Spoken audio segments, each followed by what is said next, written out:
Yeah. Good evening, everyone. Good evening to our esteemed speaker for today, who's based in Bengaluru, India. Welcome to our session, Management Training, Preparing for the Future, a series organized by Alpha Education Saudi Arabia with strategic partnership with Dayananda Sagar University, Executive Education. This series is designed to bring valuable industry-focused insights to professionals and aspiring leaders in Saudi Arabia. Each week, we invite an industry expert to share practical knowledge on key management topics such as marketing, finance, leadership, supply chain, project management, data analytics, and much more. At Dayanand Sagar University Executive Education, we are committed to helping working professionals upskill and thrive in today's rapidly evolving business landscape. Our programs bridge the gap between academic excellence and practical industry experience, empowering individuals to confidently navigate real-world challenges. Alpha Education is dedicated to empowering professionals through comprehensive programs such as Executive MBA, Post-Diploma Certificate in Management, which is PDCM, and various certificate courses. We also offer free weekly webinars led by esteemed professors covering topics like leadership, strategy, and digital marketing. Our mission is to provide flexible, industry-relevant education, which equips individuals with the skills needed to excel in today's dynamic business environment. Today, we are delighted to host Captain Nagaraj Subbarao. He will be discussing the role of emotional intelligence in leadership. We will have a brief Q&A towards the end of the session where we'll pick up a few questions towards the end of the session. Please feel free to post your questions during the session in the chat window. With your permission, sir, I'd like to introduce you to everyone who are present in the webinar.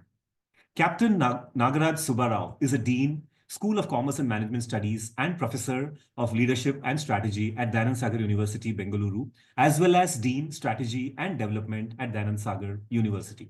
Captain Nagaraj Rao is a master mariner and specialized in navigation and ocean engineering. He has a PhD in organization behavior and human resource management, an MPhil and MBA in human resource management as well, and an advanced specialization in strategic leadership from the University of Illinois, Urbana-Champaign, USA. Prior to this, his decade and a half in academia, he has spent over 20 years in the Merchant Navy and commanded state-of-the-art ships. He has also a unique distinction of leading multinational crews through arduous circumstances all over the world. In 2024, he was awarded an Indian Changemaker awarded by MEICA for his contribution to executive education in making India employable. As an academician, he is passionate about research, teaching, mentoring, and building robust management programs in the higher education space. He believes that students that he puts out as human resources should be of highest quality with superior ethical values. Under his stewardship, the MBA and the Executive MBA program at Dayananda Sagar University, Bengaluru, has grown to be extremely popular and sought after and is represented by almost every MNC from around the world. He lectures widely as a subject matter expert on leadership, culture, and strategy, and his opinion pieces have a major following on social media. His leadership blog, Leadership Stories, has over 5,000 active followers on LinkedIn. He's a trained Harvard University as a case teacher and received the 4th Best Case Study Award, which is a certificate of excellence at the IMA, which is All India Management Association, India Case Research Center, National Case Writing Competition 2024 at New Delhi for his case study, Cultural Clash in the Cricketing Arena, a case study of Greg Chappell's coaching stint with the Indian cricket team. He consults in the area of talent management and served as a director of human resource in the IT industry and at a major university. Captain Rao is a keen sportsman and has played both cricket and table tennis at the national junior level. He is a nominated life member of the IMA and the National HRD Network. Please join me in extending a warm welcome to our Dean, Captain Nagaraj. Thank you so much for coming over, sir, and it really means a lot for all of us. So the session is all yours. Thank you so much, sir. Thank you, Professor Rajan. Yeah, I think the table tennis and cricket are fading off a little bit, but nevertheless, thank you for mentioning it. So good evening, everybody. It's in evening here in Bengaluru, India. And thank you for attending this webinar. I see many of you here. Thank you for your interest. We're going to discuss something that has fascinated human beings or humankind for many, many centuries, that is leadership. And if you look at leadership theory and concept, um, it's vast. It's one of the most widely discussed areas of life and management. Who or what is a leader? And we have evolved since time immemorial. If you look at, say, historical texts or religious texts, you've always had leaders. So fundamentally, a leader is a person who has had two or more followers. A leader must have followers, and a leader must be able to bring about change. So having said that, if you look at leadership theory, you can sort of we started off with the trait theory that leaders were born. And when the baby was born, looking at the baby, you could make out that this baby was going to be a leader, and that baby wasn't going to be a leader and was going to be a follower. So, as research into leadership and management evolved, people found it a bit illogical to say that babies could be identified to be leaders. And then we moved on to the behavioral theories. And somewhere in the 19th century, we saw a great deal of research in American universities, specifically the University of Michigan and Ohio, which said that leadership was sort of dependent on behaviors. And they said that leaders could be either people friendly or they could be task oriented. And then we moved on from there to say that, yeah, leadership, the traits were important. Say, for example, extrovertism. People who are extroverted and responsible made better leaders. It also makes good common sense. People who sort of were task oriented made somehow better leaders. But then they said this is not good enough. We need to also look at the situation. How does a leader shape his or her leadership style to the incumbent situation? Does it really make sense? And they found it does. So you had some fascinating theories like the Fiedler's model of leadership, which is sort of looked at very closely by industry and so on and so forth. So, for example, let me give you an example. When General Electric was struggling, they brought in a gentleman called Jack Welch. Jack Welch is voted as one of the greatest American CEOs of the century. So Jack Welch was brought in because he was heavily or highly task oriented. He had no great love for people. Did he turn General Electric around? He did.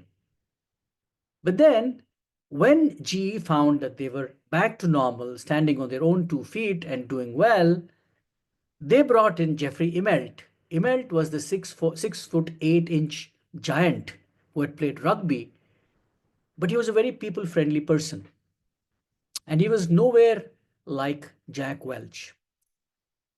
So we then had the situational theories of leadership, and we then saw people saying that leadership should be more. So if you notice something here, most of these leadership theories are top down. So people said, why don't we have leaders who rise from the bottom? And so you had leaders like, say, Mahatma Gandhi, Nelson Mandela, to name a couple of them, who actually were called servant leaders. So they sort of took leadership from uh, the bottom, and they put people first. We then had a lot of people saying that leaders must have charisma. So you must have charismatic leaders. And what are charismatic leaders? You look at them and you feel that this guy can really lead. So in India specifically, of course, the United States has also had Ronald Reagan, who was an actor. But India, it's more common where you have had these highly popular cinematic figures who have taken on positions of leadership, particularly in the political space. And these are outstandingly charismatic people. The general public likes them a great deal. So you can see that leadership has evolved from a very basic trait theory of, say, one or two traits which define leadership, to charismatic leaders. But people were still not satisfied. And then you have had a lot of research. And today we've arrived at emotional intelligence. Do leaders require emotional intelligence? What is emotional intelligence? And I must admit that in today's lecture, I've drawn heavily from the guru of emotional intelligence, American psychologist Daniel Goleman. You will also find many of his teachings echoing through religious teachings across the world.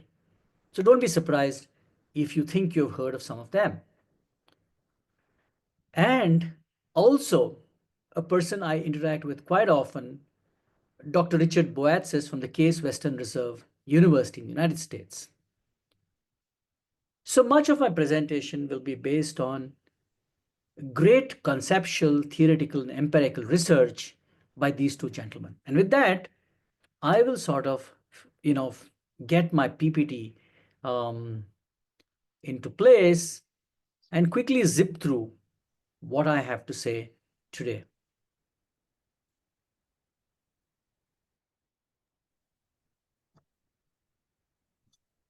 Visible, Right. sir.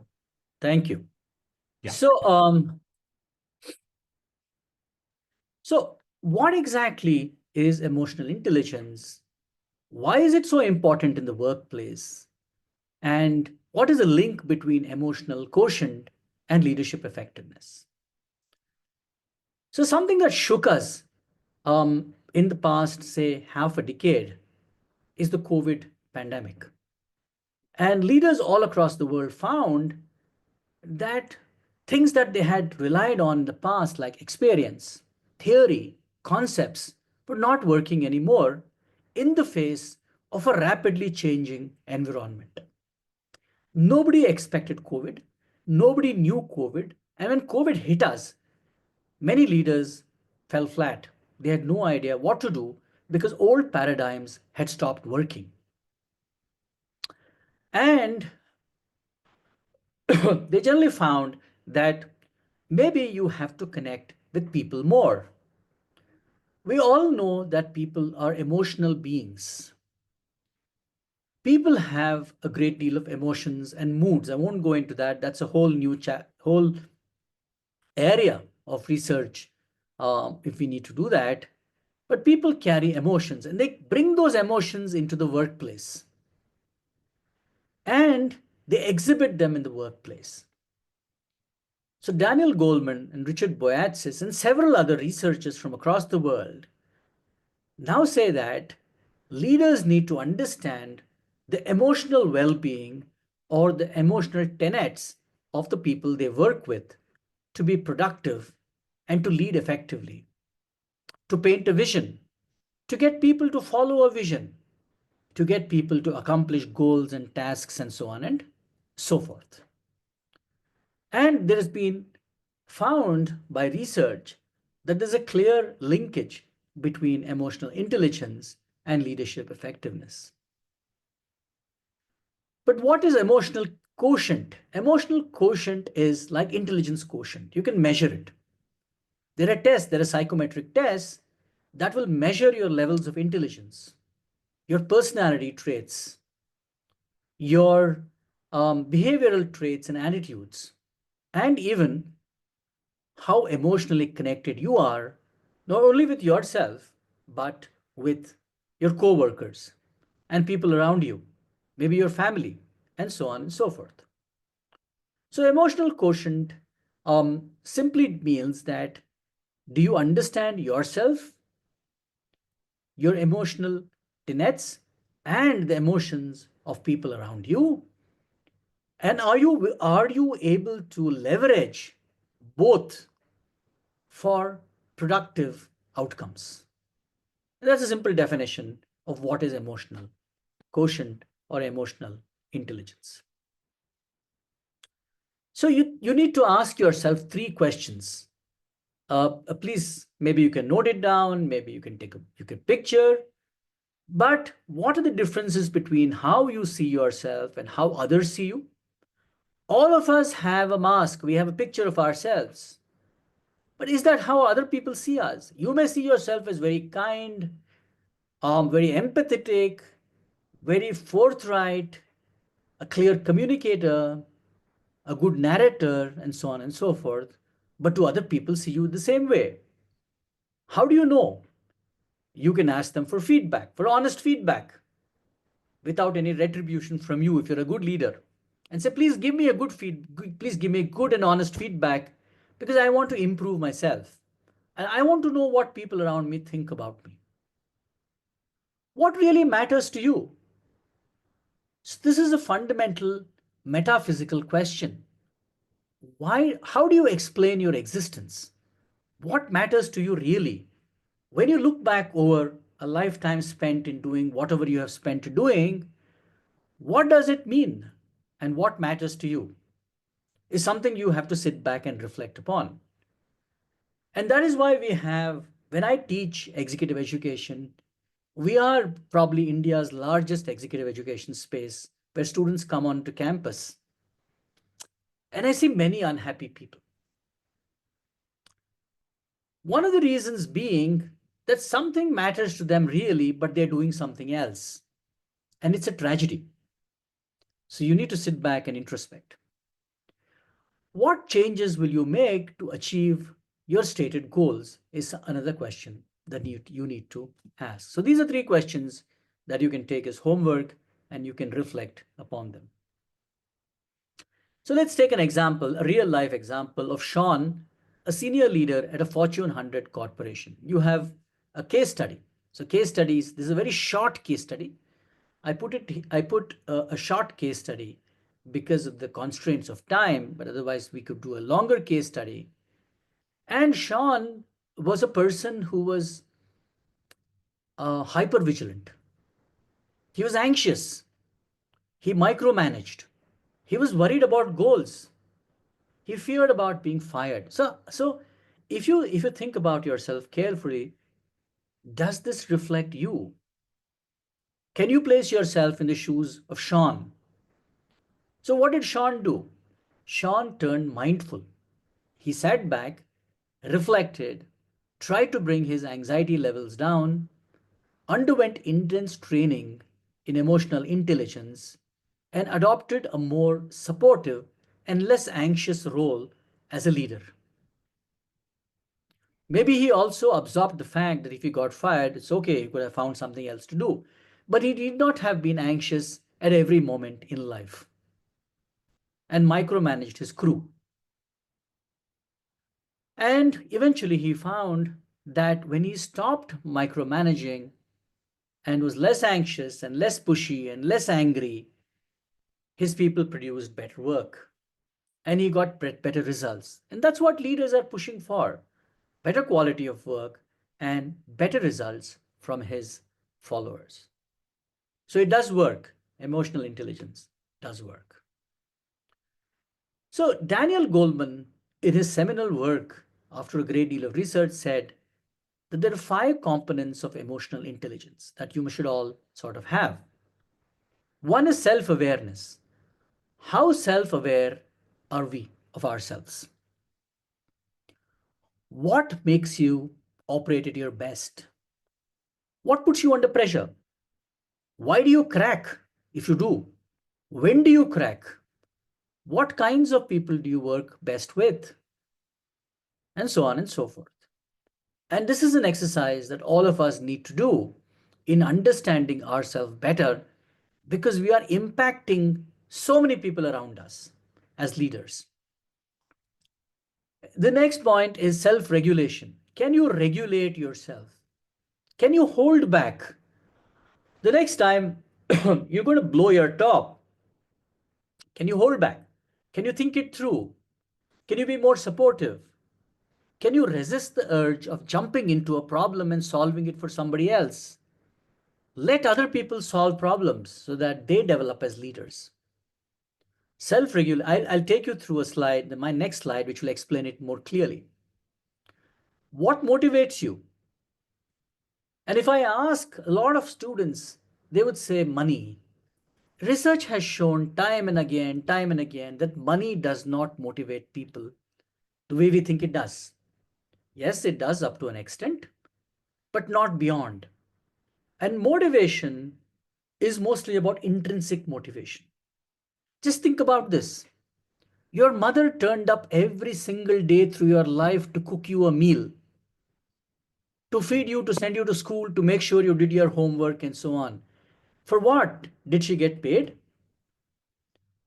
So, this is what is intrinsic motivation, an ability to give to others selflessly.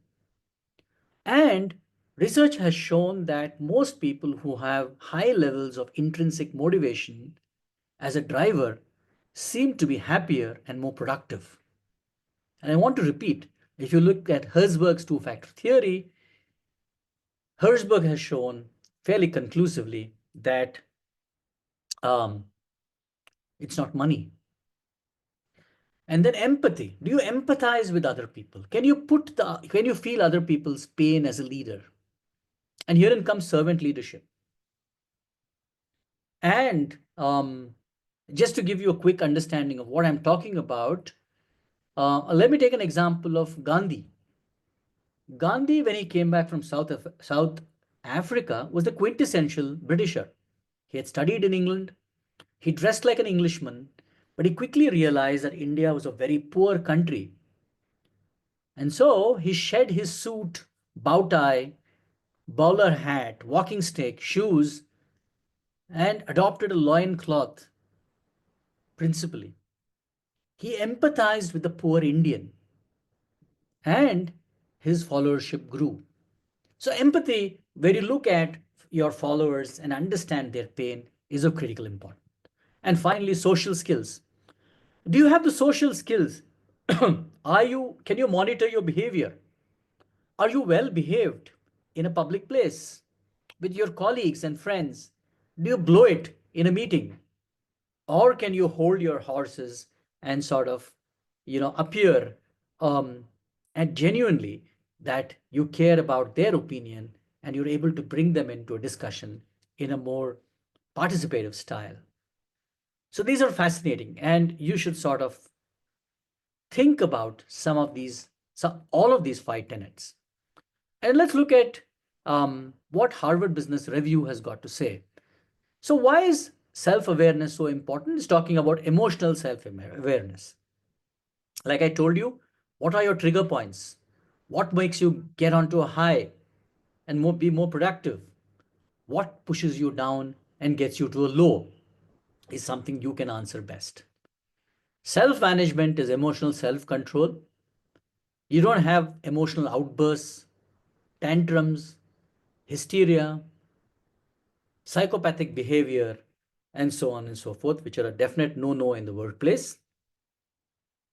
Can you adapt to a changing situation? This has become so the World Skill Council 2025 says that adaptability is one of the most important skills for the next decade. Obviously, because if you have sudden outbreaks of things like the coronavirus and the pandemic and the changing technological scenarios that we see, you need to be adaptable. You need to understand artificial intelligence and how to use it. Today, you need to understand agents of artificial intelligence and what are they doing? What are they doing to your job? Are you achievement oriented? So after a career of about 40 years now, both in the Navy and in academia, I can stack people in two verticals. One are the characters who are activity only oriented. They go on doing activity. One after the other, they do activity. So, sir, I'm working very hard. Is it good enough? Or do you need to look at achievement? Results matter. My old boss used to say that I appreciate your hard work, but results matter. Yeah. And organizations such as yours want achievement, they want results. And so you need to be achievement oriented. You need to maintain a positive outlook. You need to say that, look, things can be get bad, things we can be at the bottom, but I understand and I hope that we can sort of do better and we will do better. And your positive outlook comes not just by sleeping 14 hours a day. Positive outlooks comes on the back of really great hard work and practice. It's no secret, and if you follow cricket, some of India's greatest cricketers are also some of the most hardworking people. Some of the most successful CEOs are the most hardworking people in the world. So, positive outlook is good, but it comes on the back of hard work and practice. And then social awareness is empathy, organizational awareness, which is very important. So, you worked in an organization and one day you decided to quit and go to another organization. Why? They pay better. Without understanding their culture or being aware what happens in that organization. And then suddenly you find that this is very different from what you had had in your past organization. And you're uncomfortable because you're not very adaptable or agile. So, organizational intelligence or organizational awareness is critical to success of leaders. You need to understand who are the movers and shakers in your organization, who you can leverage to get things done. It's very important. Otherwise, you can be lost in a new organization. Relationship management, influence. What kind of influence can you leverage? How do you leverage influence? By networking, by knowing people within and without your organization. People you can influence, people who will listen to you, people who will do your bidding. And how does that happen? When you build credibility, when people trust you, when people believe you, and they say, look, this guy is an honest person who walks his talk. And so we can sort of depend upon him. And then you build influence. When you empathize with people and you're kind to people, you build influence. And you're coaching, and you're a coach and a mentor. So organizations like Google tell their managers today, don't become managers unless you can coach your younger folk. You're sort of wasted in the managerial position. Don't even apply there. Because if you can't show us that you're a good coach and take care of your younger people, then please don't get into leadership positions. Can you manage conflict well for the betterment of the organization? Can you take those tough decisions? Eventually, remember that decision making is dependent upon the goals and objectives of your organization, not yours. So, can you manage conflict? Can you make those tough decisions that are beneficial to your organization? Teamwork. Can you sort of get your people to collaborate? Another great competence that the Skills Council has that people should have over the next decade. Why do you have to collaborate and do teamwork? Please understand the world has become complex and complicated. Unless you collaborate with other people, it is virtually impossible to get things done. And of course, you need to be an inspirational leader.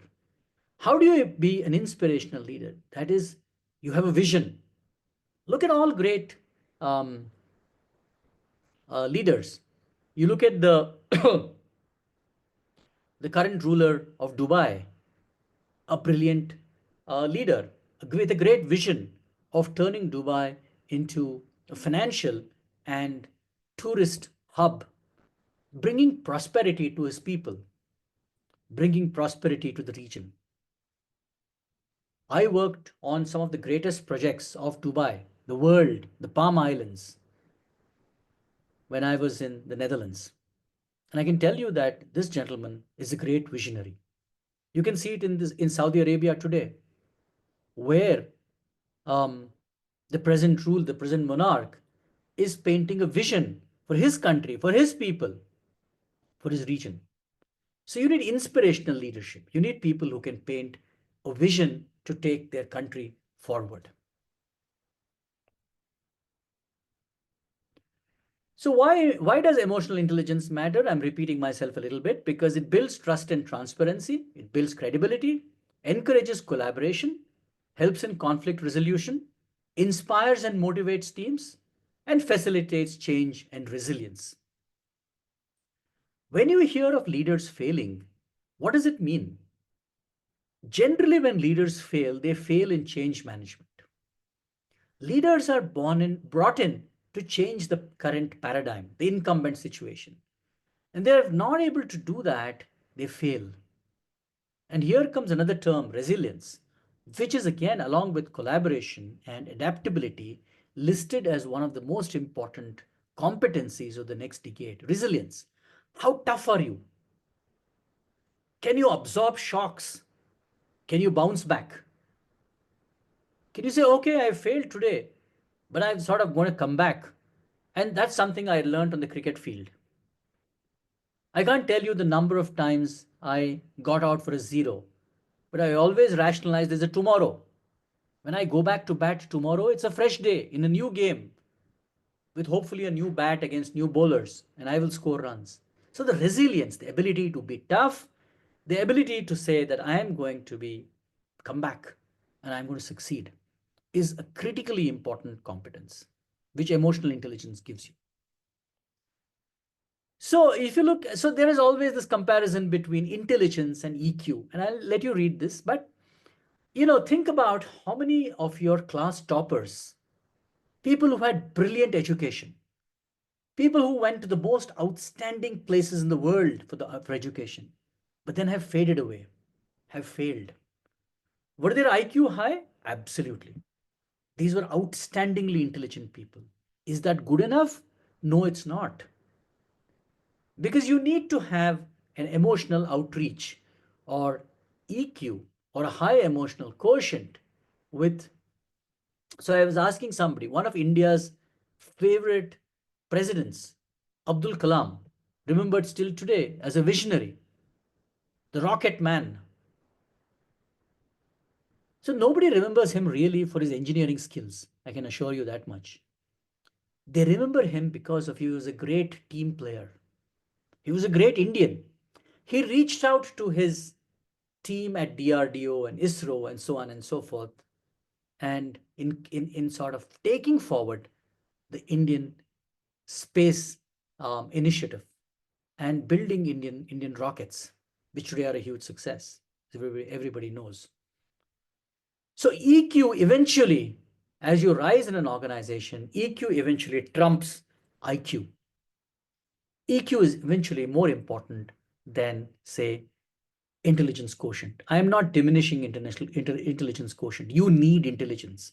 You cannot build a nuclear reactor with emotional intelligence.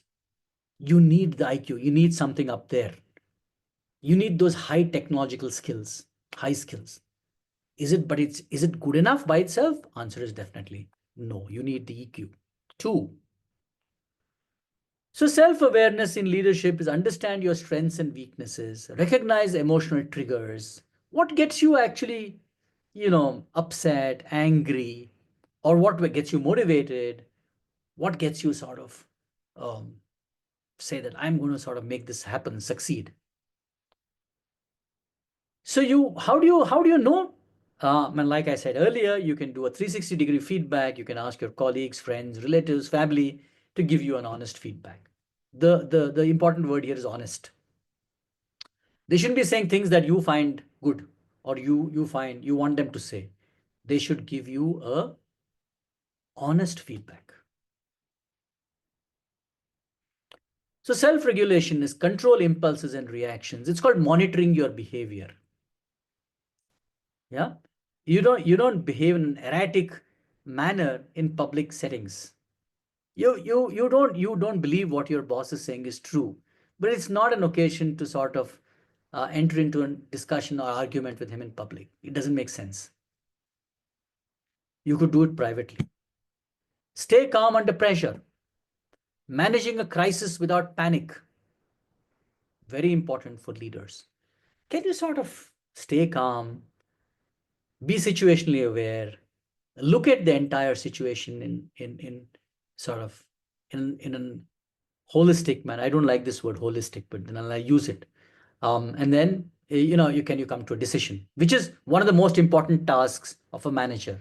Decision making and problem solving, critically important. Yeah. Empathy and social awareness, sense team morale and concerns. You can't have a team that is which is down in morale. People are afraid, they want to run away. They don't want to work with you. They find you fearful or intimidating. Support diverse perspectives, that you listen to ideas. Diversity is important because people come with different points of view. You need to listen because they could have, after all, innovation comes from diverse ideas. Take the example of Kodak. Kodak in the 1980s was the world's largest producer of film. 90% of film was produced by Kodak. In another 15 years, they had filed for bankruptcy. What happened? They refused to innovate. They did not have ideas, they did not have perspectives, and they shut down. Today, you don't even have 15 years. You will have probably close in about 2 years. If you don't allow new ideas to seep in, and you don't innovate and you don't ideate, all that comes from emotional intelligence. You need to actively listen. Yeah, you need to listen to other people. We all know that we can speak well. My whole team knows I speak well. That's not the point. The point is to listen to them. What are their ideas? I know what ideas I have got as a leader. I want to hear what are their ideas. I want to know what is important to them, and I want to act upon it. So drive personal and team goals, motivation, both are important. Inspire a shared vision. Align purpose with performance. I just want to take you through a very quick story, 30 seconds. In the 1950s, the Soviet Union and the United States were in a real struggle in space. Both were superpowers, the only two superpowers that we have seen so far. Both were trying to control space, and the Russians were winning. In 1958, President John F. Kennedy made a statement to the American people in a speech. He said, within the next decade, the United States will land a man on the moon. And people were aghast because that had never happened. And he said, we'll not only land a man on the moon, we'll plant our flag on the moon. Everybody was surprised. The Russians laughed at him. And NASA was born. And in next couple of years, while he was visiting NASA, he was walking down, and it is said that there was a man who was cleaning the corridor. He was cleaning, he was kind of swabbing, sweeping, and so on and so forth. So he wished the president. He said, good morning, Mr. President. The president asked him, my good man, what do you do here? It was a rhetorical question. He could see what he was doing. Surprisingly, this guy said, I'm helping to put a man on the moon. Just think about it. The lowest employee on NASA has understood the vision of that organization to put a man on the moon. So, the shared vision, can your people buy that shared vision as a country, as a team, as an organization, as a group of organizations, as a set of people, as a family? Can you participate, you and your followers, in a shared vision? Many people don't even know what the vision of their organization is. It's a sad plaque stuck on a wall in a corner gathering dust. Somebody has to come and wipe it so that everybody can read it. But the shared vision is critically important. All successes come from a shared vision. Align purpose with performance. So what is important to you, what are your objectives, must be met by performance.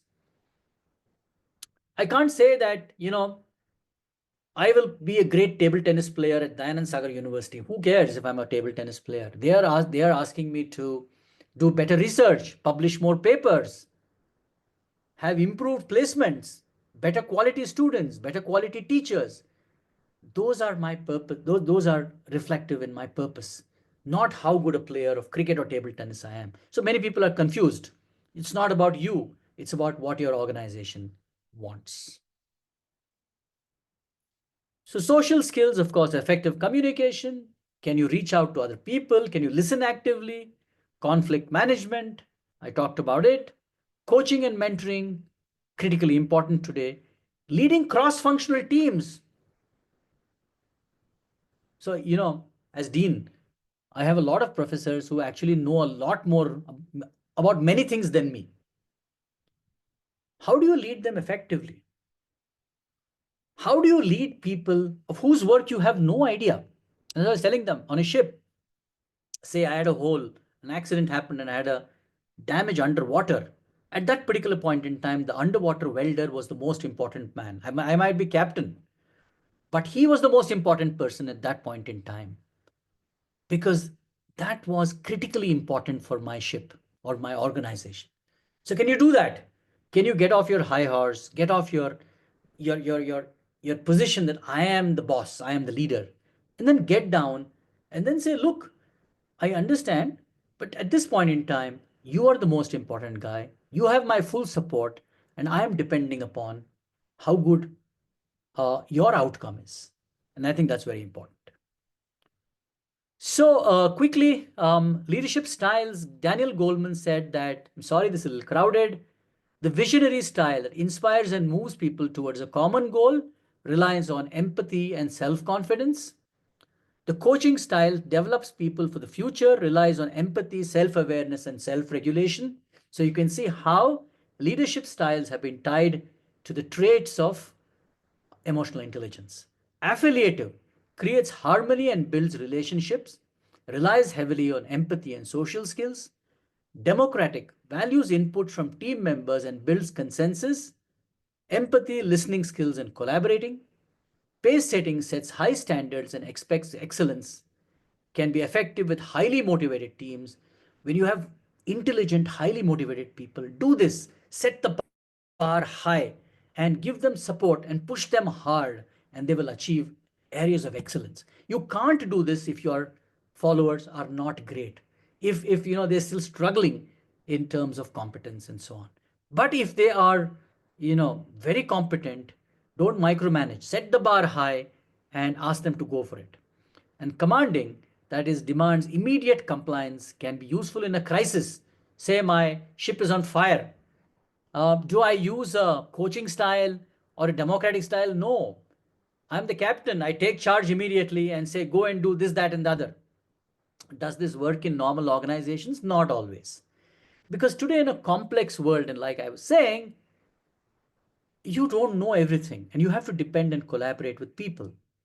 So just commanding them is not good enough, is not really recommended, except in specific situations which are crisis oriented.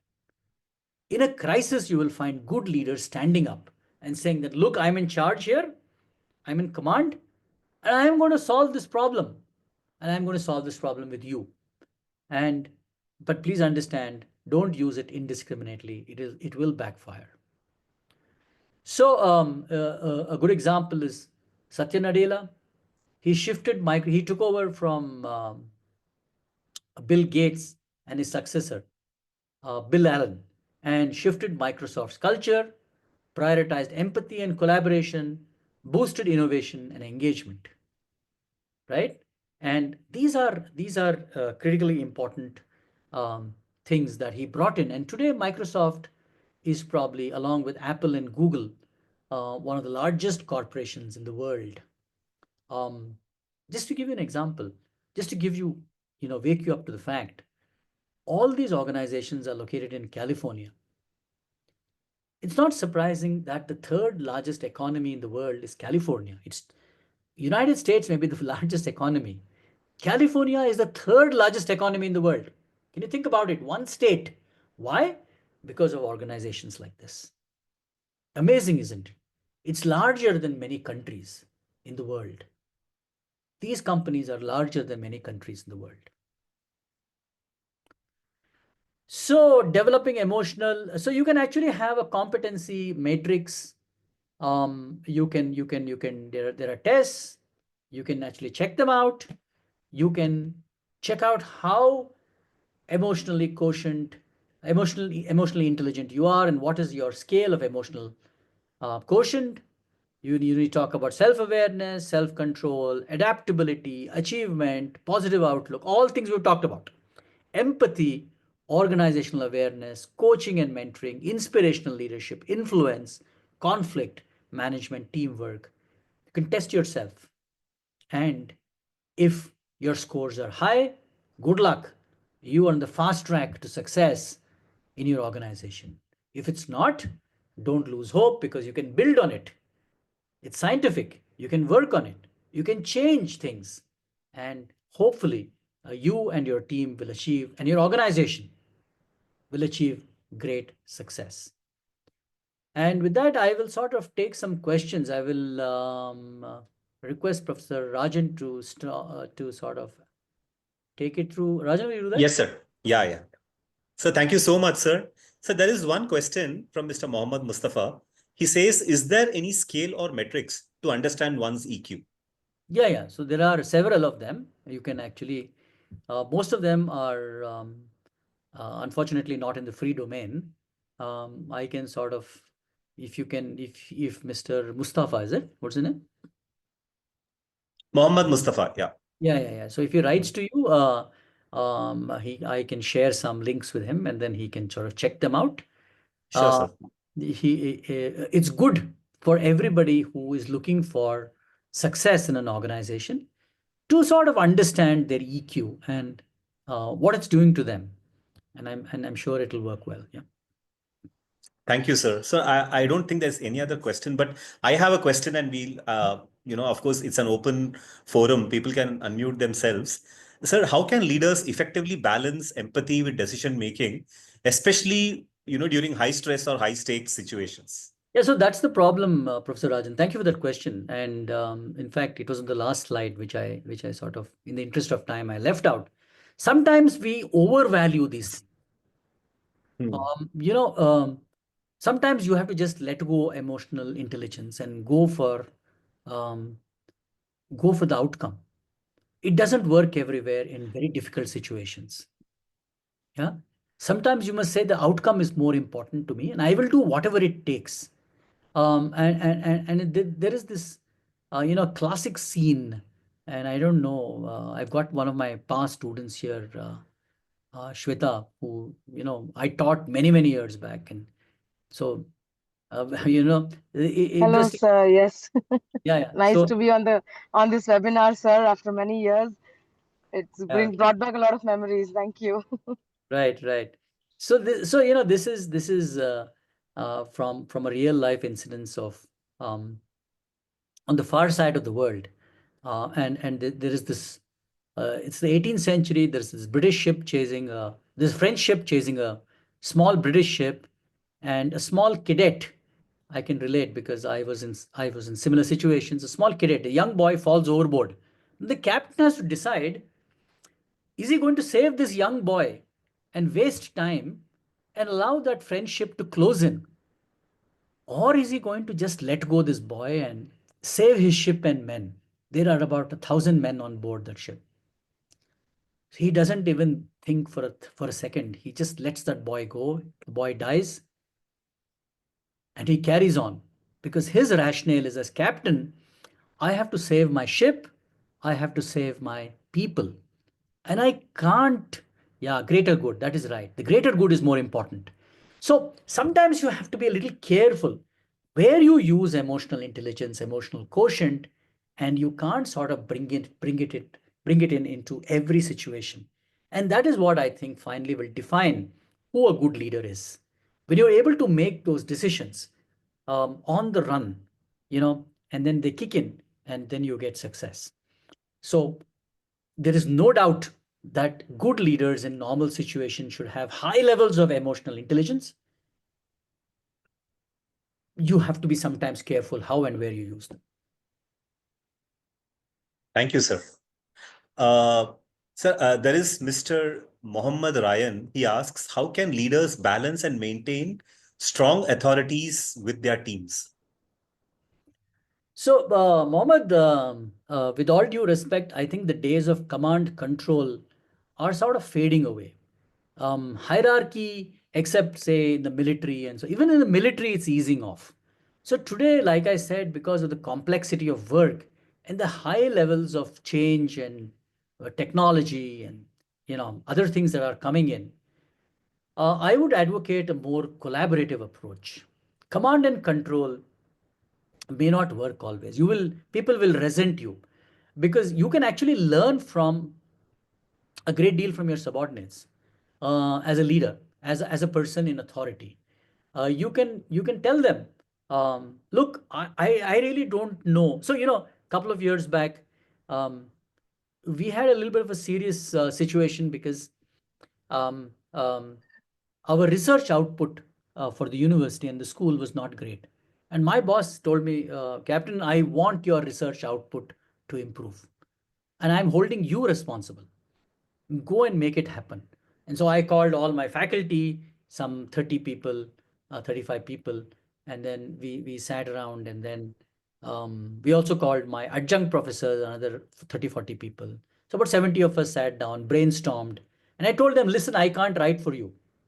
It's not possible. I can write for myself. I publish fairly well. But you have to write. You have to sort of, we need a paradigm shift. And I depend upon you to make this happen. I can't do it by myself. And today, 2 years down the line, we are much more successful. I can see a huge change. People now, there's a changed mindset. So, my friend, command and control is something I think of the past. Today, you need a more democratic style, a more participative style, a set of people who can look at your vulnerability um, and who can say that, look, um, the leader is good, but the leader has also got some shortcomings, and we must step up to help the leader succeed. And if you can do that, I think then you're a great leader. Great response, sir. Thank you so much. So there is. So you don't have to behave like Superman. Other than the Correct. movies and the comic books, there are no Superman. Yeah, Yeah. you can always take help from other people. Absolutely, sir. Absolutely. Sir, just to few more. Supriya Deshpande asks how to be tough and empathetic at the same time if you're a leader. So I think the toughness comes from setting clear-cut goals and objectives, data-driven. You achieve them, you progress. You don't achieve them, there are penalties. Empathy is to understand that why some people are not able to achieve them. Maybe there are changed circumstances, family circumstances. They're just not competent enough. How did they get into that place in the first instance?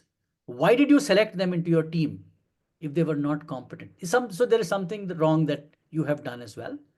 So I think when you set clear goals and objectives, you give resources to people. And if people are sort of falling short because they have issues which are outside or within the organization, you step in and try to solve it for them. You show that you care. Yeah. So, even in my school, many students eventually some of them don't get placed. But they know that we tried our best. We tried very hard to place them. I gave them every opportunity. I did everything possible in my grasp to make them succeed. But they still didn't for that particular period of time.